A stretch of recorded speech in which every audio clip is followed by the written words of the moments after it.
हरियाणा स्वास्थ्य विभाग के additional chief secretary Rajeev Arora ji हमारे साथ मौजूद हैं। इनसे बातचीत करेंगे। अरोड़ा जी, पंजाब केसरी में आपका स्वागत है। धन्यवाद जी। अरोड़ा जी, इस वक्त जो स्टेज है कोरोना की, अगर देखी जाए तो क्या ये माना जा सकता है कि ये पीक पर है इस वक्त? देखिए, ऐसे है कि जब पहले हमारे एनसीआर के डिस्ट्रिक्ट्स में एक बार काफ़ी सारे केसेस स्पाइक आए थे और दिल्ली में और एनसीआर में आए थे, तो उस टाइम पे हमने यही सोचा था कि वहाँ पर पीक है। और उसके बाद करीब 1.5 महीना, पौने 2 महीने तक वहाँ पर जो केसेस हैं वो काफ़ी कम हो गए थे। लेकिन अब वहाँ पर सेकंड सर्ज शुरू हो गई है। तो लेकिन ये मैं ज़रूर कह सकता हूँ कि जो हमारे बहुत सारे नॉर्दर्न डिस्ट्रिक्ट्स हैं, वहाँ पर एटलीस्ट ये फर्स्ट पीक तो ज़रूर चल रही है। जो फर्स्ट पीक है वो ज़रूर इन डिस्ट्रिक्ट्स में थोड़ा सा है। अगर बात की जाए सबसे पहले सीरो सर्वे की, जो आपने करवाया था, अगर आंकड़ों के हिसाब से बातचीत की जाए तो रफली क्या मतलब लोगों की औसत क्या है, और उसमें कैलकुलेट किया जाए तो कितने लोग हरियाणा में टोटल अभी तक इस स्टेज से कोरोना पीड़ित होकर ठीक हो चुके हैं? देखिए, ऐसे है कि जो हमारा सीरो सर्वे का जो रिज़ल्ट आया है, जिसको पीछे हमने रिलीज़ किया था, तो हरियाणा में 8% आबादी जो है वो जो है उसमें एंटीबॉडीज़ डेवलप हो चुकी हैं, जो कि रफली करीब 20,30,000 के आसपास आती है। लेकिन टोटल में से अगर 8% जो टोटल अगर हरियाणा का है, तो उसमें अराउंड 9% अर्बन एरियाज़ का है और 6 पॉइंट सम परसेंट जो है वो रूरल एरियाज़ का है। तो लेकिन वैसे अगर हम देखें तो जो डिस्ट्रिक्ट वाइज अगर इसका हम आंकलन करें, तो फरीदाबाद में जो है वो हाईएस्ट परसेंटेज है, मोर देन 25%। और वहाँ पर अर्बन एरिया मोर देन 31% है, जो जहाँ पर एंटीबॉडीज़ डेवलप हो चुकी हैं। सेकेंडली नू डिस्ट्रिक्ट आता है 20% पे। उसके बाद सोनीपत डिस्ट्रिक्ट है 18.3% पे। फिर गुड़गांव डिस्ट्रिक्ट है, गुरुग्राम है।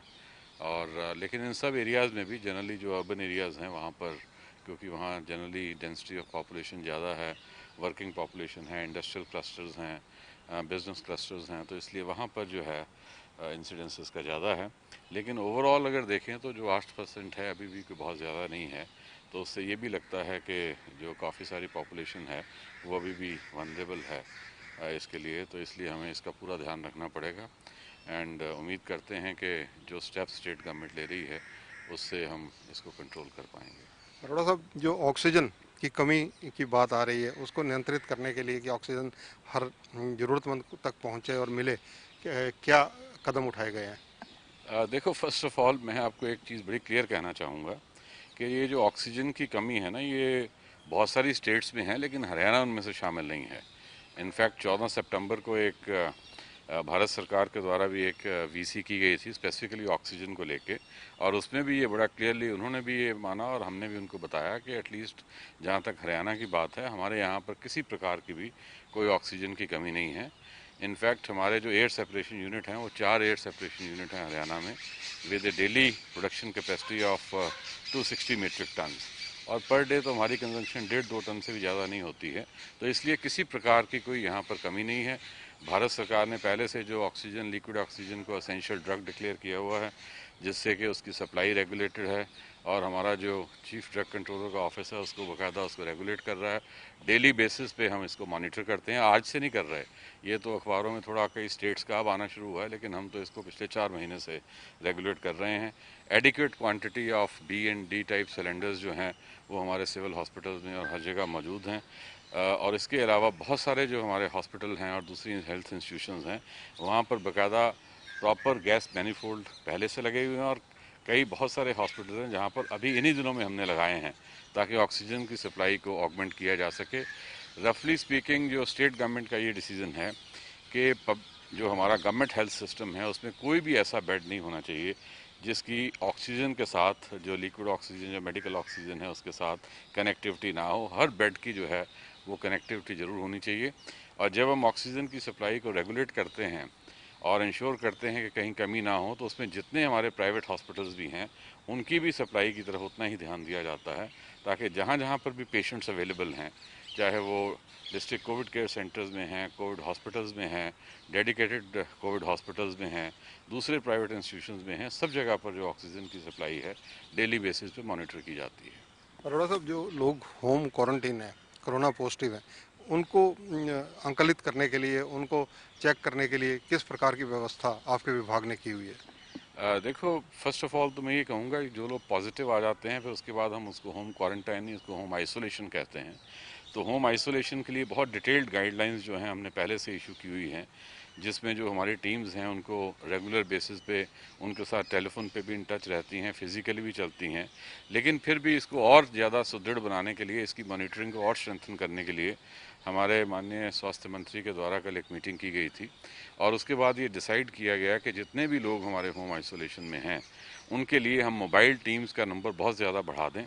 और ये हमारे को ये कहा गया है कि हर दूसरे दिन जो एक मेडिकल टीम है वो मेडिकल टीम फिज़िकली जाके जो हर होम आइसोलेशन वाला जो पेशेंट है उसको फिज़िकली चेक करे और उसमें बाकायदा उसका ऑक्सीजन लेवल, उसका ब्लड प्रेशर, उसका जो स्टेथोस्कोप के साथ जाके और जितने भी वाइटल पैरामीटर्स हैं वो सारे चेक करे और बाकायदा उसका MIS बना के हम डिस्ट्रिक्ट लेवल पे और स्टेट लेवल पे एवरीडे बेसिस पे उसको मॉनिटर करेंगे।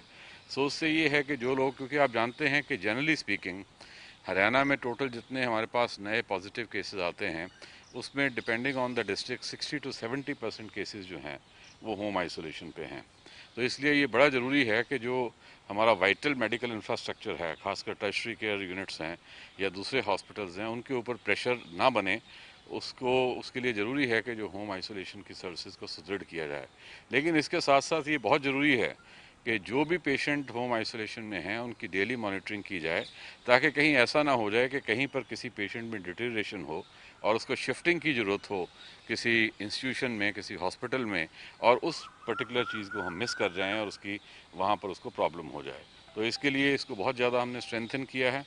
और दूसरी ये भी बात है कि इस चीज़ को भी और स्ट्रेंथन कर रहे हैं कि थोड़ा ये ज़रूर देखें कि जो थोड़ा इकोनॉमिकली वीकर सेक्शंस हैं अगर उनके पास अवेलेबिलिटी ऑफ स्पेस नहीं है, क्योंकि बाकायदा गाइडलाइंस बनी हुई हैं कि उसी व्यक्ति को हम होम आइसोलेशन में डालते हैं जिनके पास एक सेपरेट रूम रहने के लिए अवेलेबल हो, सेपरेट टॉयलेट डेडिकेटेड अवेलेबल हो, केयर गिवर हो वहाँ पर, उसकी कोमॉर्बिडिटीज़ ज़्यादा ना हो, एसिम्प्टोमेटिक और माइल्ड सिम्प्टोमेटिक जो हैं वो हो। तो अगर इस प्रकार की इंफ्रास्ट्रक्चर नहीं अवेलेबल है तो उसे हमें अपने डिस्ट्रिक्ट कोविड केयर सेंटर में ही प्रेफर करना चाहिए ले जाने के लिए। अरोड़ा जी, जिस प्रकार से, क्योंकि ये लगातार पेशेंट बढ़ रहे हैं, कहीं ना कहीं आपका स्वास्थ्य विभाग के जो कर्मी हैं, चाहे डॉक्टर्स हो, नर्सिंग स्टाफ हो या पैरामेडिकल स्टाफ हो, ये भी काफ़ी कोरोना पॉजिटिव होता जा रहा है कई जगह। तो इस चुनौती को निपटने के लिए क्या वैकल्पिक प्रबंध है? देखिए, ऐसे है कि with the grace of God अभी तक जो हमारी एक तरह से positivity percentage among health workers है कोई बहुत ज़्यादा नहीं है। एंड उसका एक रीज़न ये है कि जो मोस्टली हमारे हेल्थ वर्कर, हमारे डॉक्टर्स, हमारा पैरामेडिकल स्टाफ है, उनके द्वारा भी ये बड़ी कोशिश की जाती है कि वो प्रॉपर जो जिस भी प्रकार के उनको सेफ गार्ड्स लेने हैं वो लेते हैं। लेकिन ये है कि जहाँ पर हो भी जाती हैं तो फिर अल्टीमेटली जो हमारी अवेलेबल मैन पावर है उसी के माध्यम से ही हमें उसे बाकी की जो पेंडेमिक है उसको फेस करना है। तो कोई ऐसा तो है नहीं कि कोई कहीं बाहर से या कहीं और जगह से कोई लोग आएंगे, लेकिन इतना ज़रूर है कि शुरू में ही स्टेट गवर्नमेंट ने ये एक बड़ा अच्छा डिसीज़न ले लिया था कि एक तो हमने जैसे यहाँ पर जो आयुर्वेदिक मेडिकल ऑफिसर्स हैं, डेंटल डॉक्टर्स हैं, जो पोस्ट ग्रेजुएट के स्टूडेंट्स हैं जो हमारे मेडिकल कॉलेजेस के, सिमिलरली जो नर्सिंग कॉलेज के फाइनल ईयर के स्टूडेंट्स हैं, उन सब को भी हमारे हेल्थ सिस्टम के साथ इंटेग्रेट कर दिया है। और हमने बहुत सारी जो नियुक्तियां भी हैं, बहुत सारी जो इसमें की थी इस पिछले करीब 6 महीने में, तो उससे ये है कि एटलीस्ट हमारे पास जो मैन पावर है वो करीब 3-4 महीने से ही पहले से ही हमने काफ़ी ऑगमेंट कर ली थी। तो अगर इस प्रकार की इवेंचुअलिटी आती है जिसमें हमें ये हमारे जो हेल्थ वर्कर्स हैं या हमारे जो डॉक्टर्स हैं अगर उनमें से कोई पॉजिटिव हो जाते हैं तो एक सेकंड लाइन, थर्ड लाइन हमारे पास अवेलेबल है। अरोड़ा साहब, जिस प्रकार से ये चर्चाएं हैं कि अब डेथ रेशो बढ़ रही है, इसमें कितनी सच्चाई है और डेथ रेशो आज की डेट में क्या है? नहीं, डेथ रेशो तो रादर कम हो रही है। जहाँ तक हरियाणा की बात है, आप ये देखिए कि हरियाणा में तो हम पिछले 1 महीने में ही 1.25% से अब आज 1.03% पे आ गए हैं। तो इवन सेंट्रल गवर्नमेंट भी शुरू से यही कहती रही है कि हमारा जो टारगेट है वो यही होना चाहिए कि जो हमारा फेटेलिटी रेट है वो 1% या उससे कम होना चाहिए। तो 1.03% का मतलब ये है कि आने वाले दिनों में अगर हम इसी प्रकार से अपनी तरफ से कोशिश करते रहे और चाहे पॉजिटिविटी, हमारे नंबर ऑफ पॉजिटिव केसेस ज़रूर बढ़ रहे हैं, लेकिन वो इसलिए भी बढ़ रहे हैं कि जैसे मैंने पहले भी आपको एक दो बार बताया था कि कहाँ तो जुलाई अगस्त के महीने में 15,000 सैम्पलिंग या 11,000 सैम्पलिंग होती थी, अब ऑलमोस्ट 28,000 30,000 के ऊपर वो सैम्पलिंग पर डे की पहुंच गई है। और इतने सैंपल्स में अगर 6 साढ़े 6% का पॉजिटिविटी रेट चल रहा है तो वैसे ही नंबर ऑफ़ केसेस बढ़ जाता है। लेकिन पर्पज़ यही है कि जो भी इन्फेक्टेड लोग हैं उनको एट द अर्ली स्टेज उनको आइसोलेट किया जाए, और अगर उनको प्रॉपर टाइम पे आइसोलेट करते हैं, मेडिकल एड मिल जाती है, उनको मॉनिटर करते हैं, तो जो आपके सामने है उसकी आउटकम नज़र आती है कि जो हमारा फर्टिलिटी रेट है वो हमेशा शुरू से लेकर अब तक कम ही होता रहा है और अब 1.03% पे आ गया है। और हमारा टारगेट ये है कि उसको और भी इम्प्रूव करके 1% से नीचे लेके आएँ। अरोड़ा साहब, जिस प्रकार से चंडीगढ़ में कुछ लैब्स को लेकर विवाद हुआ है कि उनकी रिपोर्ट्स गलत आ रही हैं, क्या हरियाणा में स्थिति ठीक है? लैब्स की जो प्राइवेट लैब्स हैं, या हरियाणा में भी कुछ लैब्स ने गड़बड़ की है? देखो ऐसे है कि जहाँ पर भी इतने मास स्केल पे टेस्टिंग होगी वहाँ पर कुछ ना कुछ कंप्लेंट्स तो ज़रूर आती हैं। लेकिन आपको पता होगा कि हरियाणा में ऑलमोस्ट हमने 3 साढ़े 3 महीने पहले ही जब एक लैब जो है जिसके इस प्रकार से हमें नतीजे आए थे कि जो पहले उनके नेगेटिव पाए गए थे, उसके बाद वो जब उनको इंस्टीट्यूशन से चेक कराया तो उसका रिवर्स रिज़ल्ट आया, फिर 2-3 जगह से उनको और चेक करवाया, तो ऐसे काफ़ी इंस्टेंसेस आए थे।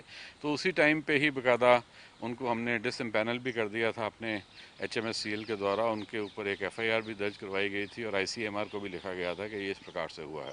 तो ये जो इतना स्ट्रॉन्ग एक्शन आज से करीब साढ़े 3 महीने पहले हुआ था, उसके बाद हमें उस प्रकार की शिकायतें जो हैं हमारी लैब से नहीं आई, और हमारे जो बहुत सारे जो हमारे डिस्ट्रिक्ट एडमिनिस्ट्रेशन हैं उन काफ़ी एक क्लोज मॉनिटरिंग करते हैं इन सब लैब्स की, खासकर क्योंकि मैक्सिमम प्राइवेट लैब्स का जो उनकी जो पेनिट्रेशन है वो ज़्यादा NCR डिस्ट्रिक्ट्स में रहती है, गुड़गांव में है, फरीदाबाद में है, और वहाँ पर जो हमारे लोकल एडमिनिस्ट्रेशन है उसको बहुत क्लोजली उसको मॉनिटर करती है। और इवन अगर हमें कहीं ज़रूरत पड़ती है तो इवन हम उसको पुलिस के द्वारा और हेल्थ जो जो हमारे डॉक्टर्स हैं उन सब के द्वारा बहुत उसको क्लोजली मॉनिटर करवाते हैं। तो इसलिए इस प्रकार की अब कोई शिकायतें हमारे पास नहीं आ रही हैं। धन्यवाद अरोड़ा जी। तो ये हैं राजीव अरोड़ा, जो हरियाणा के एडिशनल चीफ सेक्रेटरी हेल्थ विभाग के। इनका कहना है कि हरियाणा के अंदर डेथ रेशो कम हुई है, 1.25 से 1.03 पर इस वक्त हरियाणा की डेथ रेशो है। और जहां तक प्राइवेट लैब्स की बात है, हरियाणा के अंदर फिलहाल ऐसी कोई शिकायत नहीं है। उनको मॉनिटरिंग करने के लिए जहां पुलिस व स्थानीय प्रशासन, स्वास्थ्य विभाग सभी सतर्क हैं और किसी तरह की कोई भी अपवाद हरियाणा में नहीं हुआ है। कैमरामैन सुनील के साथ चंद्रशेखर धरनी, पंजाब केसरी टीवी, चंडीगढ़।